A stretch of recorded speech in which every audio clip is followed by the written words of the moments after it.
Давай, зажигай. Ну что ты, бери новую спичку. Испугался, что ли? Да. Ну что делаешь-то? Бери спичку, держи в руке. В руке держи. Теперь бумагу поджигай.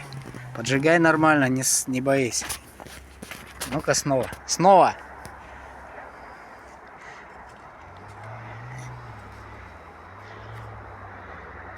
Ну вот. А мы в 10 лет вовсю уже спокойно, нормально сами костры разжигали, сами в лес ходили. Сюда иди. Вот сюда. Подожги эту бумагу. Обжегся, что ли? Чуть-чуть. Ну, чуть-чуть, это хорошо. Но это не так больно, как я ходил с раненым пальцем. Не так больно? Ну ладно. Да, Терпимо, да? Да, все. Так, ну вот пусть разгорается. Самый главный враг человечества — это дым. Когда он появляется на костре, он будет дуть именно в твою сторону. Ты думаешь? Конечно. А мы говорили, дым, я масло не ем, чтобы он в другую сторону дул.